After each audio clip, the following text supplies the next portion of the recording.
They left the Apache warrior woman for dead after she lost her legs. Only a cowboy helped her. Before we dive into the story, don't forget to like the video and tell us in the comments where you're watching from. Spring, 1881. Arizona Territory. The land around Copper Ridge was dry as bone and silent except for the wind, which didn't carry much sound, just grit and heat. The sun wasn't gentle. It punished. The Badlands stretched out in all directions, broken only by scattered brush, sharp rocks, and old trails worn down by wagon wheels and hooves. Near a narrow ravine at the base of slope, the ground bore the signs of recent violence. Blood blackened and crusted into the soil. Broken weapons. A torn strip of military blue. Empty canteens. The tracks of horses and boots moving fast and erratically.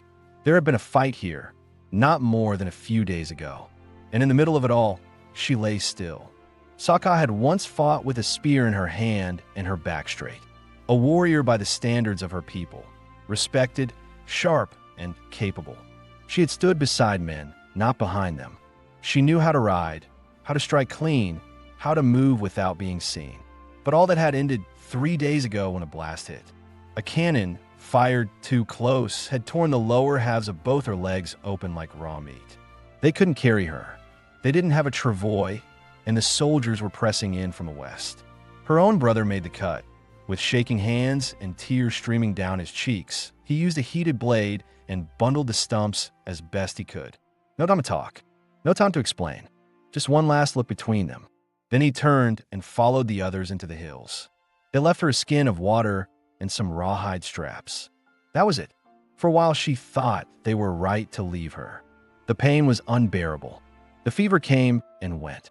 On the first night, she passed out. On the second, she woke to find ants crawling across her belly. Her arms shook too much to swat them away. By the third, her skin had blistered from the sun. The dress she wore, once strong and tight, had been torn in the blast, slipping open at the chest, exposing skin that baked under the sky. She didn't scream. Screaming didn't help. When he found her, she didn't move. Wade Holt was 36. Born in Missouri, raised hard, soldiered young. Fought for the South in a war he didn't believe in. Afterward, he tried mining, cattle work, even bounty riding, but nothing stuck. In the end, he bought a small stretch of land in the Arizona Territory with the last of his pay and kept to himself. He didn't talk much. Didn't drink either. Folks in Copper Ridge thought he might have gone half-mad after the fire that killed his wife 3 years back. Some said they'd seen him stand for hours at the edge of his field, just staring at nothing. Today, he was following a trail of 3 stray heifers that had broken off from his herd. Their prints cut north, across dry flats, and into the edge of the ravine. He rode slow, rifle slung across his back, wide-brimmed hat low over pale blue eyes. His horse, a lean, dusty gelding named Brisk, stopped suddenly near the edge of the gulch. Ears pricked, breathing slow, Wade narrowed his eyes, scanned the shadows between brush and stone. Then he heard it. Not an animal sound. A rasp. Almost human. He dismounted, hand brushing the butt of his revolver, and walked careful toward the slope. His boots scuffed the dirt. Heat shimmered off the rock. Then he saw her. He froze. At first glance, he figured she was dead. Her body was twisted, half covered in dust and grit, arms splayed outward like she'd fallen from a height. The stench of dry blood and sweat hit him sharp, but then her chest moved barely. A shallow rise, then fall. Wade stepped closer, crouched down, squinting at her face. Apache. Her dress had once been stitched with bone and hide, now torn open across her front. He didn't look long. Her lips were cracked, her eyes half closed. He could see the bindings at her thighs. Thick, discolored, soaked through in places. The wounds looked bad, but not rotting. Not yet. He took a step back. Thought hard. If he left now, she might last another hour. Maybe 2. Taking her meant trouble. Risk. Time. A sick Apache woman on his land would be a death sentence if the wrong people found out. But she was breathing. He exhaled, took off his hat, looked around once, then stepped forward, bent down, and slipped his arms under her back and beneath her knees, or where they should have been. Her body flinched when he touched her. Her eyes opened a little wider. She saw him. Her gaze didn't beg, didn't think, just held as like someone waiting for judgment. He didn't say anything, just stood, adjusted her weight against his chest, and turned back toward the horse.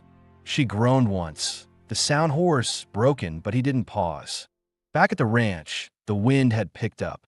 Dust swirled across the ground as Wade rode in with her cradled in one arm. The house sat alone, one-room cabin built from split pine, patched in places with iron sheeting. The barn leaned like it was tired of holding itself up. He carried her straight through the door and into the house, placing her down gently on his cot, a narrow frame with a thin wool blanket and one worn pillow. She didn't speak.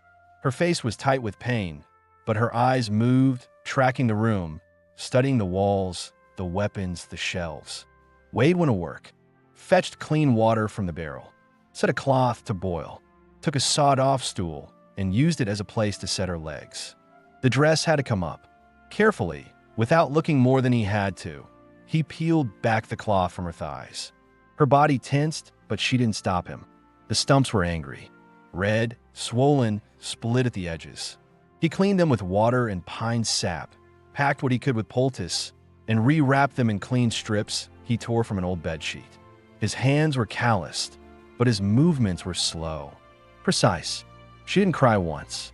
When the sun went down, he lit a lamp. She was asleep by then, or passed out. He sat across the room at the edge of the table, arms folded, watching her chest rise and fall. Sokka woke before dawn. The light barely touched the inside of the cabin. She stared at the ceiling. Her breath was slow, shallow. She reached down, touched the edge of her leg. Nothing. Still gone. Her throat tightened. For a long time, she didn't move. Then she heard it, boots outside. Not rushed, just steady steps across dirt. He came in with a tin bowl, set it beside her on the crate that served as a nightstand. Bread soaked in broth. She didn't reach for it, just looked at him. His eyes didn't flinch. He didn't ask her name, didn't explain why she was there. He nodded once, then turned back outside. That's when she said it. Silent man. Her voice rasped, dry, cracking, but she meant it. He paused at the door, didn't turn around, then walked out. They didn't know it yet, but neither of them would be alone again. The wind came up strong that morning, shaking the shutters on the cabin and stirring dust across the porch. Inside, the light shifted across the wooden floor as the sun rose. Sokka hadn't touched the food. The tin bowl sat cold by the time Wade returned near mid-morning, arms full with chopped kindling. His boots made a low thud across the floorboards as he entered, but she didn't flinch this time. She was sitting up against the wall now, propped awkwardly with her arms. Her legs, what remained, were covered by a folded blanket. Her eyes tracked him the entire way. Sharp, clearer than the night before. But she didn't speak. Wade didn't either. He set the kindling beside the stove, lit the fire, and moved to the water barrel without saying a word. When he passed her, he noticed her fingers twitch. She was trying to shift herself upright. Her arm slipped a little and she winced, grabbing at her side. He paused, crouched beside her. You'll rip your stitches. His voice was low, almost rough from disuse. She stared at him, lips parted. That was the first full sentence he'd said since finding her. He held her gaze a second longer, then reached an arm behind her back and helped her sit straighter. She was strong, or trying to be. The heat in her eyes hadn't gone out. He saw it now, clearer in daylight. Not just pain, but a kind of cold fury under the surface. Not at him, at everything. Wade pulled over an old chair, cut the legs down a year back after his hip injury made sitting difficult. He put it beside the bed. Try this, he muttered. She didn't move. He pointed again, firm this time. You slide forward. Arms here. I'll steady. She didn't answer, but she moved. With effort, using her arms and what little muscle she had left in her core, she shifted toward the edge of the cot. Her breathing picked up. She gritted her teeth as she eased her weight onto the chair. Wade held her upper back, steady but without pressing.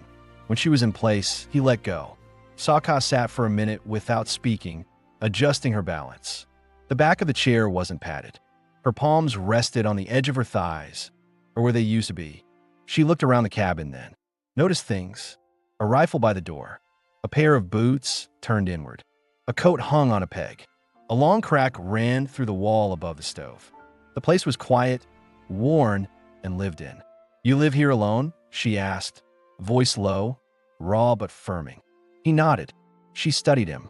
His face was rough from days without shaving. His shirt was stained at the collar. A thin white scar ran from his jaw to under his left ear.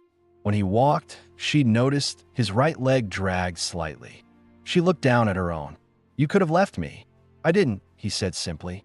A silence hung after that, but it wasn't hostile. It settled, slow and heavy, like dust. Wade went to the table, scooped some food from a pot, and brought it to her in a fresh tin bowl. This time she took it, ate slow, with shaking fingers. He didn't stare, didn't sit close, just stayed nearby, working the stove, cleaning tools, adjusting the boards along the west window that always whistled in the wind. Later that afternoon, she tried to crawl across the floor. Wade had gone to the shed to fetch nails. When he came back in, she was halfway between the cot and the water barrel, dragging herself forward with both arms, her face soaked in sweat. The blanket had fallen away, her bare skin pressed against the wood floor, the cloth under her hips torn and dirty. He stopped, watching her. She looked up, breathing hard. "I'm not going to rot in that bed," she muttered. He didn't argue. Instead, he crossed the room, crouched down, and lifted her up under the arms. Not rough, not slow, just steady. She tensed when his hands brushed her ribs, but didn't pull away. He placed her gently back on the cot. Then he walked outside again, silent. That night, he built her something. In the barn, under the hanging oil lamp, he sawed and hammered wood, took apart an old chair and used the frame to shape a rolling platform, flat, low, with small side rails and cloth padding on the base. A seat she could use with her hands. The wheels were salvaged from a broken cart. He tested the strength by pressing down on it with his own weight. By morning, he brought it inside. She stared at it, unmoving. A second passed. Then two. She didn't smile. Not quite, but something in her face shifted. Her fingers reached out and touched the edge. "You made this." He shrugged. "I don't beg," she said quietly, almost like a warning. "You didn't," he replied. That day, they found a rhythm. He'd lift her into the seat, set her hands on the rails. She'd pull herself forward, slowly at first, then stronger. He'd show her how to pivot near the table, how to brace against the doorframe. She cursed under her breath more than once. But she didn't give up. She didn't ask his name until that night. He was lighting the lamp, about to step out. "You got a name, silent man." He paused, one hand on the door. "Wade," he said without looking back. She repeated it once under her breath. "Wade." He left her with the lamp burning, and she sat there in the chair he made, bare shoulders reflecting the soft light, chest rising slow and even. She looked down at her lap, then at the bare tooth necklace around her throat. Her brother had carved it. She didn't know if he'd made it out. She didn't blame him for leaving, but she hadn't forgiven him either. She touched the scar across her upper thigh. Alive, in a stranger's house. No legs, no kin, no clear future. But for the first time since the blast, she didn't feel like dying. And the man who saved her hadn't asked for anything. Not thanks, not stories, not names. She leaned her head back against the wall, staring at the ceiling, and whispered once, soft, barely audible. "Wade." He was the only reason she was still breathing. The days that followed settled into a routine, slow, hard, and quiet. Each morning, Wade rose before sunup. He kept a habit, tending the horses, splitting wood, hauling water. His limp slowed him, but not by much. The cattle that roamed the far end of the valley had to be checked, and he did it without complaint. He never spoke much and never asked for help. He worked alone. Always had. Inside, Saka taught herself how to move again. The rolling platform Wade had built for her scraped lightly over the wooden floor as she dragged herself room to room. Her palms developed small blisters by the second day. She ignored them. When she reached the stove, she tried to lift the kettle, dropped it once, swore under her breath. The pain in her abdomen from the strain made her stop for the rest of the day. But she didn't stay still. By the end of the week, she could reach the table by herself, grip the side with both hands, and pull herself upright in the seat. Wade had added small blocks on the underside, so it didn't shift too much when she pushed. She never thanked him aloud, but he noticed she stopped calling him Silent Man. She just said his name when needed. Soft, direct. Wade. One evening, after dinner, she asked her first real question. "You fought." Her voice was stronger now, though still hoarse. Wade didn't answer right away. He was whittling near the fireplace, a piece of cedar in his hands, blade glinting in the lamplight. "Yeah," he said finally. "Confederate. Missouri Battalion."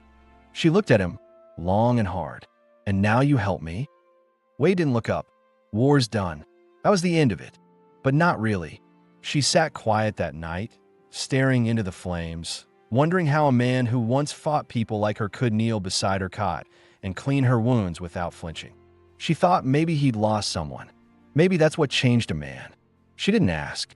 Not yet. 2 days later, she caught a fever. It started with sweat. Then came the shivering. By nightfall, her lips were dry and her skin hot to the touch. Wade checked her forehead once, then got to work. He brought water in small cloths, wiped her chest and face. He boiled willow bark in a pan and forced it into her mouth when she refused. She spit once. He tried again. When the fever peaked, she groaned in her sleep, clawing at the blanket. Wade sat beside her and pressed her shoulders down, firm but gentle. Her fingers dug into his arm. He didn't pull away. That night, she whispered names in Apache. Some broken, some clear. Wade didn't know the words, but one came off in Tana. He guessed it was her brother. He was right. She broke the fever the next morning, eyes heavy but clear.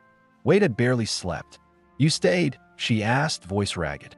He nodded. "You're still here." It wasn't much, but it mattered. He didn't run, even when she screamed, even when she burned. He stayed. The next few days moved slow again. Her strength returned little by little. She began asking more about the land, the house, the animals. He answered in pieces. Wade had built the place himself 5 years ago. Got the land cheap after the war. No neighbors. Closest town was Copper Ridge, a half-day's ride. He didn't go often. Didn't like people. Saka asked where his wife was. He didn't answer. She didn't press him, but she watched him. The way he paused sometimes near the window, the way his eyes lingered on the old coat hanging by the door. A woman's coat, worn but cleaned. She didn't say anything. Later, when he was outside, she pulled herself to the far corner of the room. There was a small trunk under the bed. She didn't open it, just stared at it, then went back. She respected his silence. He respected her scars. That was the unspoken agreement between them. One afternoon, she pulled the dress tighter around her chest. It had torn more over the days, from the dragging, the movement. Her shoulders were bare again, and the thin fabric across her breasts hung loose. She glanced toward him. He was chopping onions at the table. He saw, looked, then looked away. "Doesn't bother you?" she asked, challenging. He set the knife down, looked at her again. His eyes didn't change. "You're a woman." She scoffed. "A broken one." "No, just that." And then he went back to chopping. That night, something changed. She didn't pull the blanket so high. She didn't turn away when he lifted her into the cot. She looked at him full on, saw the line of his jaw, the stubble on his neck, the wear in his eyes. "You ain't scared of me," she said, half statement, half test. "No," he replied. "Why?" He looked at her, steady. "Because you're alive." She let out a slow breath and nodded. That was the first time she smiled. Not wide, not long, but real. Outside, a wind picked up again, brushing dust across the cabin walls. Inside, they didn't speak anymore that night. She lay in bed. He sat near the stove. The fire crackled low, and their silence filled the space like something solid, something earned. No one else knew where she was. No one else had come, and neither of them planned on going anywhere. Spring deepened. Days stretched longer, and the air turned warmer, filled with dust and the dry smell of mesquite. The land outside the cabin stayed quiet. No riders, no travelers. Just wind through the brush and the occasional cry of a hawk circling high above. Inside, the rhythm between them held. Each morning Wade brought in water, kept the fire low, cooked in silence. Sawka pulled herself into her rolling seat by dawn. Careful now, Her hands more practiced, movements controlled. Her strength was coming back. She didn't wheeze when she lifted herself anymore. The blisters had turned to calluses. She wore one of Wade's old shirts now, wide, buttoned at the front, cinched tight with a belt she shortened herself. Her dress had torn too far to be patched. He'd left the shirt folded on the foot of her cot 3 mornings ago. Didn't say a word, just set it there. She'd watch him go out, then reached for it and changed without hesitation. That morning, she asked what he did before all this. Drove cattle, a little mining. Odd jobs, Wade said. He was repairing a saddle near the barn door, seated on a stump. Nothing I stuck with long. What happened to your wife? She asked, calm but direct. He paused mid-stitch. His hand stayed still. Fire, he said. 3 winters ago. Stove tipped while I was out fixing the fence. I got back too late. He didn't lift his eyes. Didn't say more. Sokka sat quiet for a while after that. She didn't ask more. The silence that followed didn't feel cold. It felt like something understood. Later that day, Wade brought in a second chair and placed it beside hers at the table. You gonna sit with me now? She asked, eyebrow raised. He gave the faintest nod. Seemed right. They ate together for the first time that night, without the table between them. The lamps sat in the middle, casting soft shadows across the room. Sokka moved slower than usual, chewing with purpose, her eyes flicking to him now and then. You always this quiet? She asked. He shrugged. Talk when I need to. Guess I talk enough for both. He looked at her then, just for a second, and a smile touched the corner of his mouth. It wasn't much, but it was the first she'd seen. After supper, she asked him to bring her outside. He hesitated. Don't want folks seeing, he said. There's no one out there, she replied. And I need the wind. He picked her up gently, carried her out onto the porch, and set her down on a wide bench he'd padded with blankets. The sky above was streaked with orange and purple. The last light of the day bled across the hills.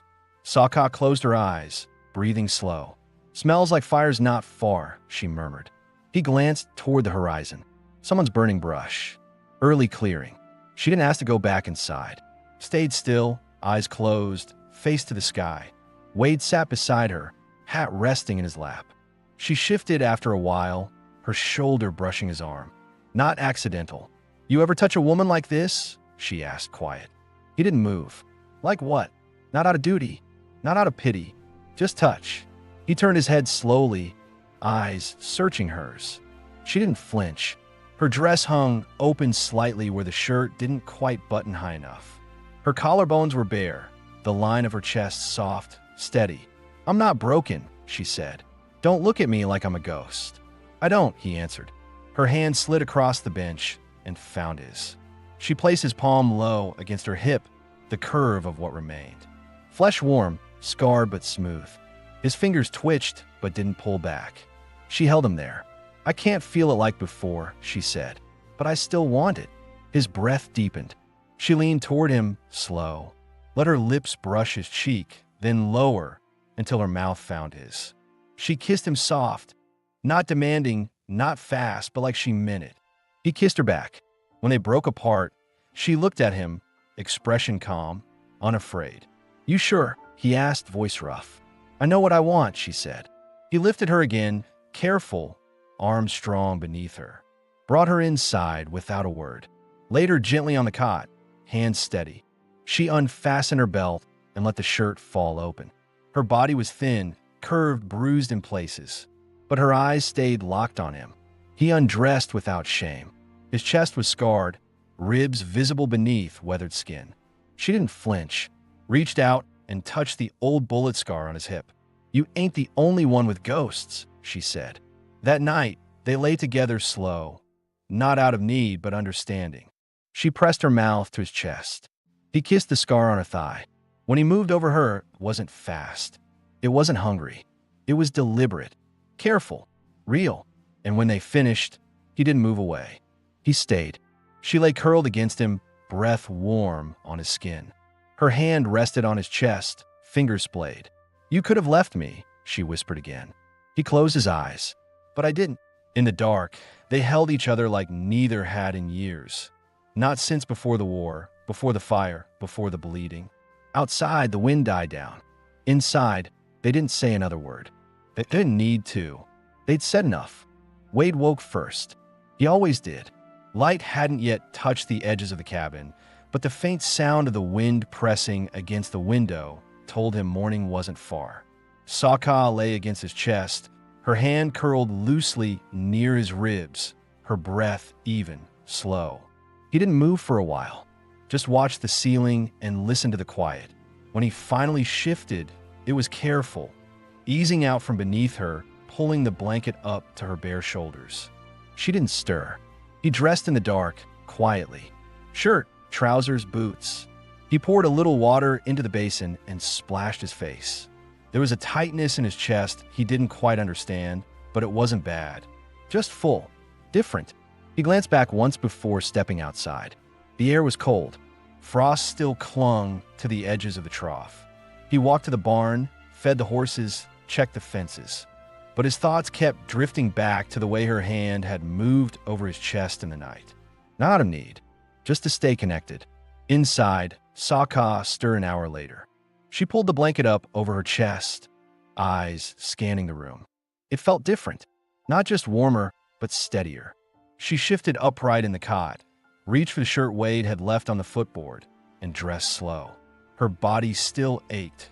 Phantom pains in the legs that weren't there, but her hands worked fast. Efficient. She slid into her rolling seat, braced against the edge of the table, and started boiling water. When Wade came back in, the place smelled of coffee and warm cloth. He nodded once. She didn't say anything at first, just handed him a cup. "How's the hip?" she asked. He sat down, same as always, still limping. He gave a one-shoulder shrug, still walking. She reached for a slice of bread, tore it in half, and passed him a piece. The silence that followed wasn't uncomfortable. If anything, it felt like habit. But there were things neither of them had said. Not last night, not before. And they were both thinking it now. "Why didn't you shoot me?" she asked suddenly. Wade looked up, caught off guard. Her eyes didn't waver. "When you found me," she clarified. "Lying there. I was Apache, bleeding, half dead. You fought men like me." "I didn't fight women," he said. "That ain't an answer." He took a breath, glanced toward the window. The sky was pale blue now, cloudless. "I saw a person. Hurt. Left behind." "That's it." She studied him. "You didn't hesitate." "I've been left behind, too." She let that sit between them a long moment. Then she said, softer, "Tana didn't mean to go." He was scared. They all were. "Tana your brother?" She nodded. "He cut my legs off. Wrapped him. Told me he'd come back." I think he believed it. But no one did. Wade leaned forward, elbows on the table. "You think he's still alive?" "I don't know," she whispered. "I want to hate him, but I can't." He was crying. There was something in her voice Wade understood. Deep down, that mixture of anger and love that never sorted clean. He reached across the table, took her hand, slow and steady. She didn't pull back. That afternoon, Wade began building a ramp down the back porch.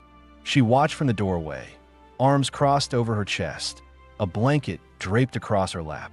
"You expect me to run laps around the yard now. I expect you'll want the choice." She smiled, not wide, but the corner of her mouth twitched. Smart man. He worked with focus, hammered thick boards into place, added grips along the rail. By sundown, it held solid. She tried it the next morning. Her arms strained at first, pushing her forward, backward, testing the slope. The wheels creaked. She moved slow, but she moved. She made it to the chicken coop by midday. Sat there in the sun, tossing cracked corn onto the dirt. Wade watched her from the side of the barn.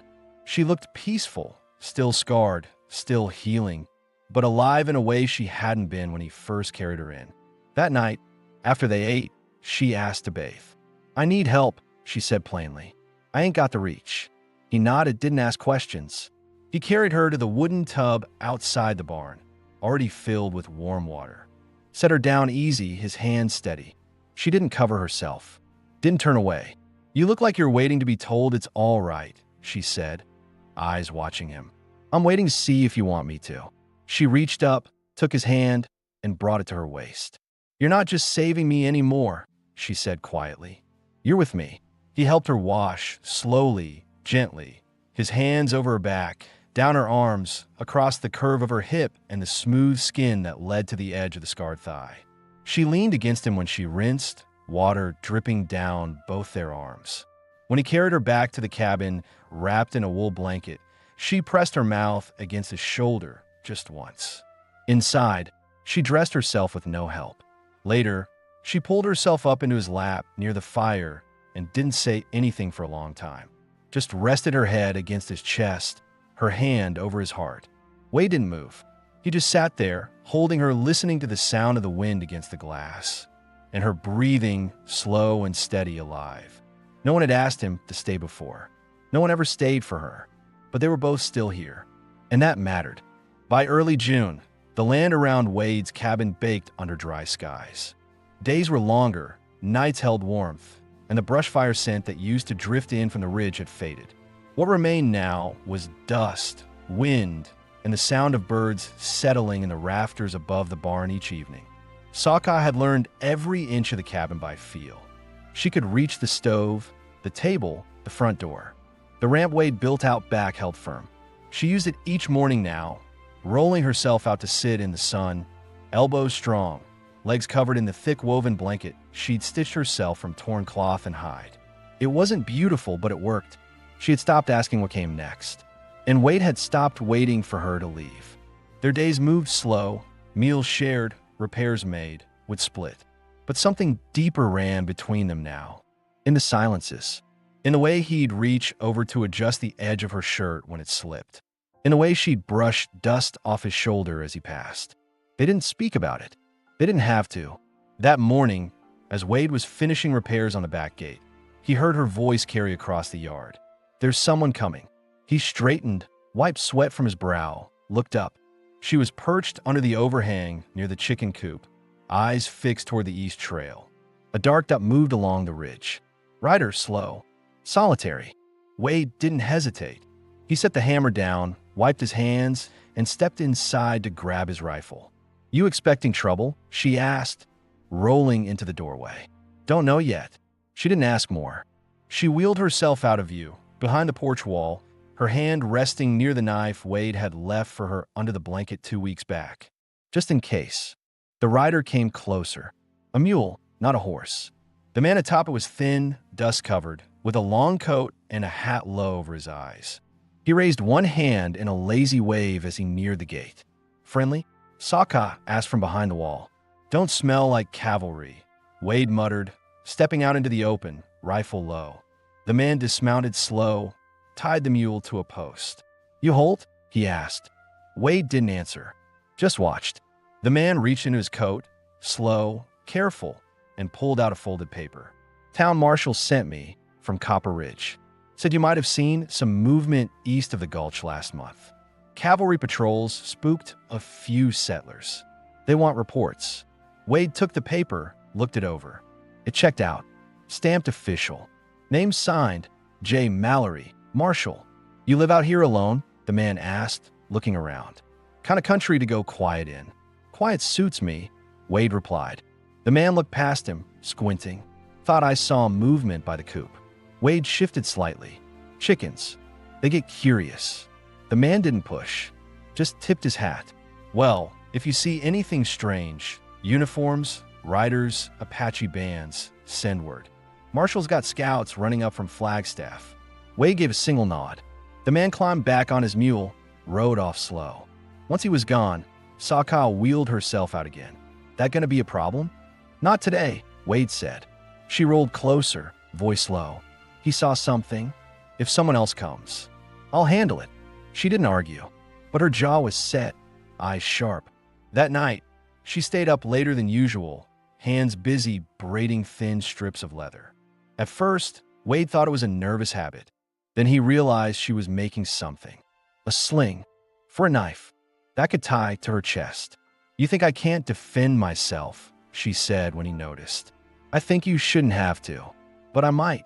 He didn't argue. 2 days later, they kissed again, this time not as comfort, but as choice. It happened after dinner. Wade was clearing the table. She rolled close behind him, tugged gently at his arm. He turned. She looked up, steady, and pulled him down by the collar. Her lips met his. Warm, firm. When they broke apart, her forehead rested against his. "You don't need to fix me," she said softly. "I'm not trying to." "Good, because I'm not going anywhere." That night, they made love again, but slower, different than before.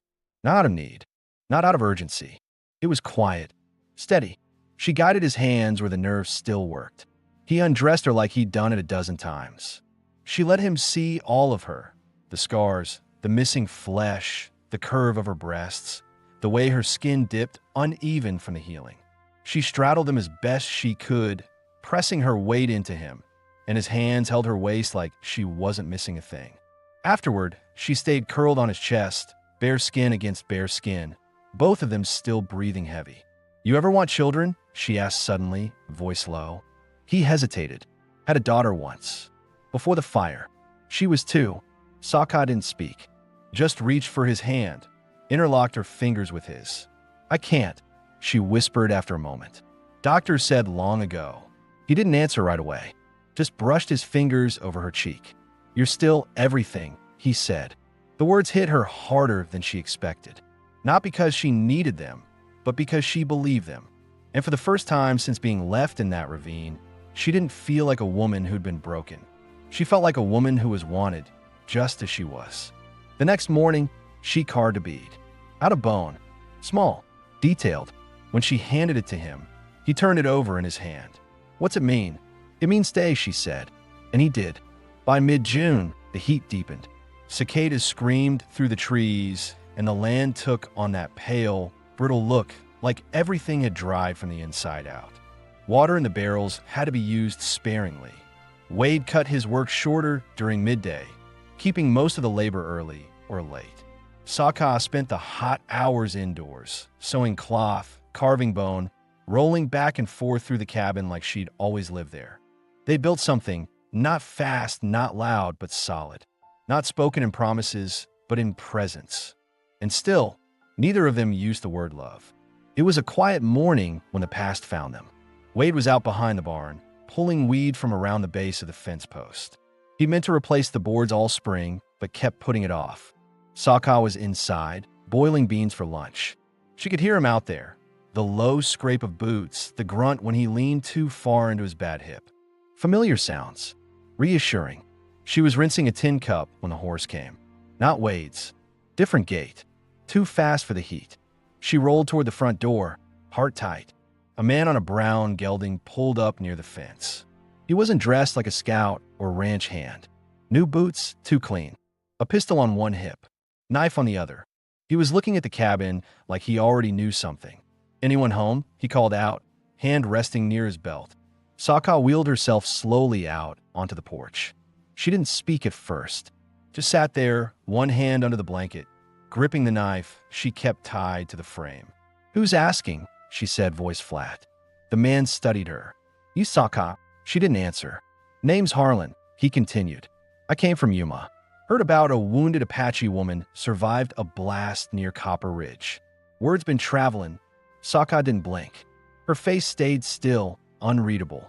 "Word also says you were left behind," he added, tone tilting. Behind the barn, Wade stepped out. Quietly, rifle in hand. He didn't speak, just walked up behind the house and stood at the corner, out of sight. "What do you want?" Sokka asked. Harlan shrugged. "Some folks are offering bounty for Apache fighters. Doesn't matter the legs, just the name." She felt it then, a flash of something deeper than fear. Not panic, something colder. She didn't move, didn't glance behind her, just stared straight at the man. "You here for the bounty?" He smiled. "Just scouting. Heard a story. Wanted to see if it was true." Wade stepped into view then. Slow, calm. "It ain't," he said.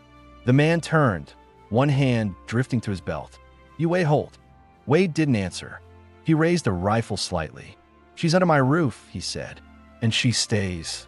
Harlan looked between the two of them, weighing his chances. He didn't find much to lean on. Wade's face was flat, empty. The kind of look a man had when he'd already lived through worse. "You draw," Wade said, voice quiet. "You won't get the gun halfway out." A long moment passed. Harlan lowered his hand, pulled his reins instead. "No need for blood," he muttered. "Ain't nothing here worth dying over."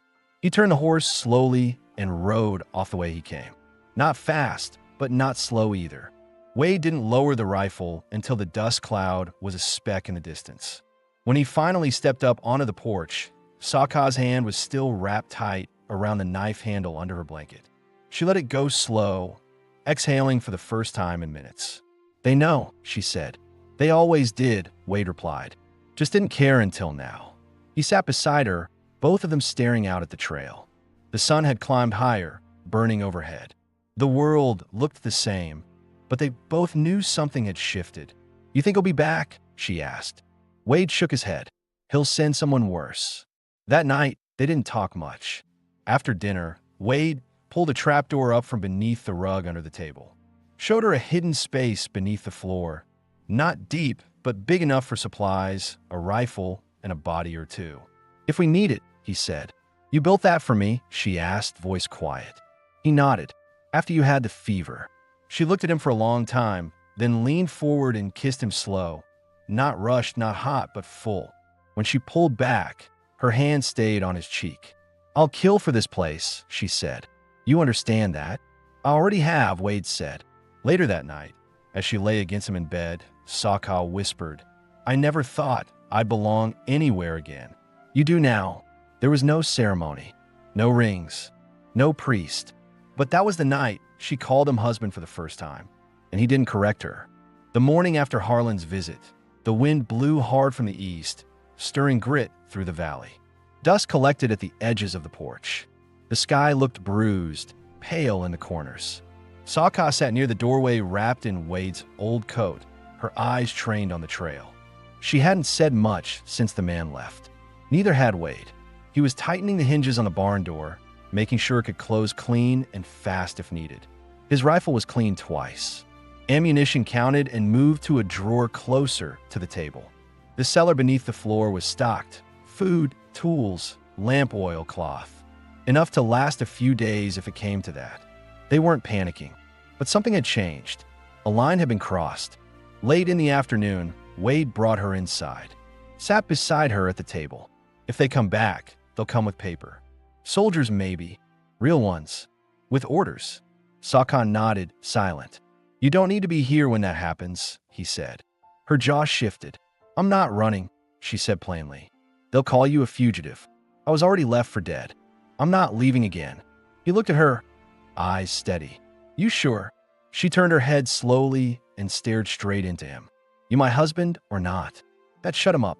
That night, they reinforced the barn wall, moved supplies closer to the back ramp. Sokka carved 2 more bone beads while Wade worked, small, intricate, shaped like narrow shells.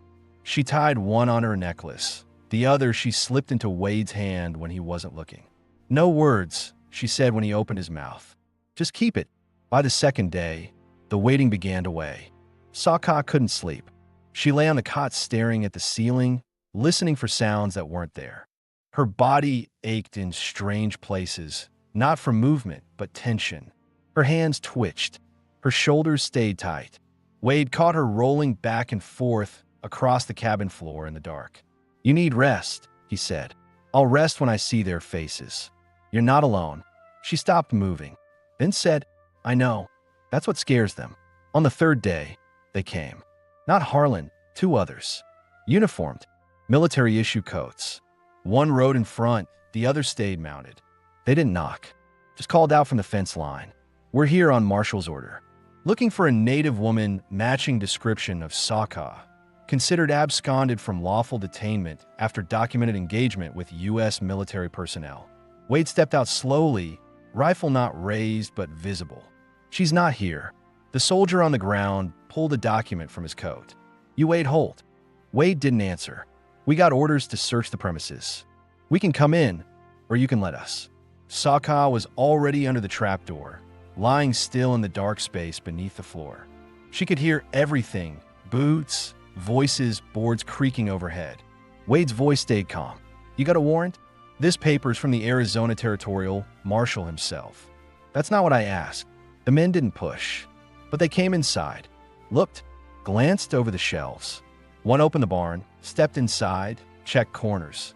They didn't lift the rug, didn't test the floorboards. They didn't know where to look. Not really. Sokka's hand stayed tight on her knife the whole time. When they left, the taller one turned back. "You sure no one's been by? We've had sightings of her down this trail." Wade didn't blink. "I ain't seen anyone." They mounted and rode off, not in a rush, but not slow either. He waited a full hour before lifting the trapdoor. She was sweaty, breathing hard, covered in dirt and straw. He reached down and pulled her up. She didn't cry, didn't say anything, just held on to him longer than she usually would. "You didn't blink," she whispered. "You didn't scream." He helped her sit, gave her water, brushed the dirt from her shoulders. "I'm tired of being hunted," she said after a long silence. "You're not. They'll come again. Then we'll be ready." That evening, Sokka took a knife and cut the hem off one of Wade's shirts. She sewed it into a sash. On it, she stitched a single word with thick black thread. Still. She wore it tied around her chest, across the scars, the curves, the places that still ached. She wore it like armor.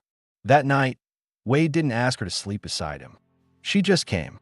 She pressed herself against him under the blanket, skin bare, mouth warm on his throat. "I want you," she said. "Not to feel better. Not to forget. Just want you." He pulled her into his lap. She straddled him with effort, her arms strong, her body curved and scarred, but wanting. His hands were firm, steady on her waist. She let herself go soft against him, let him see her, touch her, move inside her like she was whole. Because she was. They didn't speak through most of it. Only when she gasped against his mouth did he whisper, "You're mine now." And she said, without shame, "I've been yours since you lifted me out of that dirt." They fell asleep with her hand on his chest, his fingers laced through hers. And this time, there was no fear left between them. Only fire, only choice, only the promise of one more morning. Together. The fourth morning after the soldiers left, Sokka was up before Wade. She sat at the edge of the porch, wrapped in the thick woven blanket she kept over her lap, sunlight glinting off the beads around her neck. The valley below was still, not lifeless, but quiet in a way she now trusted. The coop was calm. The cattle stood like statues near the fence line. A single hawk circled above the ridge. No riders, no dust trails, just peace. Inside, Wade stirred from bed. He stepped out barefoot, shirt half-buttoned, hair mussed from sleep. She turned slightly as he lowered himself beside her on the porch step, their knees touching. "You heard anything?" he asked. She shook her head. Nothing but wind. He looked at her then, really looked. The sun caught her face just right. The scar across her cheek had lightened. Her hair, still thick and black, was tied back with a strip of hide. Her eyes were steady. No fear there anymore. "They're not coming," she said. Wade didn't answer, but he knew she was right. The search had passed them by. Either the marshal gave up, or the trail had grown cold. Either way, no one had come in 3 days. No riders. No messages. No noise. They had outlasted it. She reached for his hand. Their fingers locked slow, casual, natural. That afternoon, Wade took her out past the North Ridge. First time they'd left the ranch together. He hitched the wagon to Brisk and laid a thick bed of blankets in the back. She crawled up with effort, arms braced, face flushed from the strain, but she made it. He helped her sit upright. Didn't rush. Just waited. They rode in silence, sun on their backs. The wagon creaked as it crossed the dusty hills. When they reached the small creek bed, Wade stopped the horse and climbed down, helped her out, carried her to a patch of grass under a crooked cottonwood.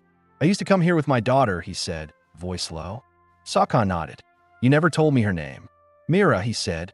"She liked to watch the frogs. Never caught one." She smiled. "She sounded like someone I would have liked." "You would have scared her," he muttered, smirking slightly. "Only a little," Sokka said. They sat there a long time. He leaned against the tree. She leaned against him. "I've been thinking," she said, "about the next part." He turned slightly. "What next part? This isn't just surviving anymore." "Not for me." Wade said nothing. Let her speak. "I want to be more than safe," she said. "I want to build something. With you. Real." She looked at him, hard, certain. "You ever think about starting again?" His voice was rough when he answered. "Every day since I met you." Sokka pulled a small leather pouch from her belt. Inside it, a carved bone ring. Not perfect, edges uneven, but strong. She'd made it 2 nights ago while he slept. She held it out to him. You took me in when I was nothing but blood and bone. No legs, no name left. You stayed. That's more than most men would do for a wife. Wade took the ring, stared at it for a long second, then slipped it onto his finger. Then I guess I'm her husband now, he said. You always were. They returned before sunset. That evening, Saka made cornbread, her first time cooking start to finish. She burned the edge, cursed in Apache, and nearly tossed the pan, but Wade ate every bite with a straight face. Said it was the best damn bread he ever had. She saw right through him, but she smiled anyway. Later, Wade lifted her into the cot, same as always, but this time she pulled him down beside her before he could step away.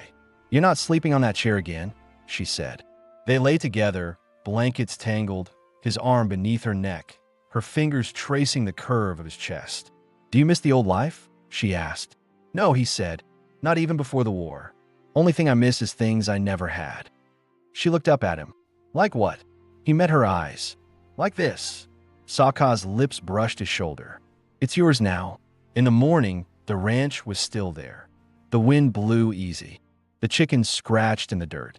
The world hadn't ended. And for the first time in either of their lives, they woke up knowing they weren't alone and never would be again.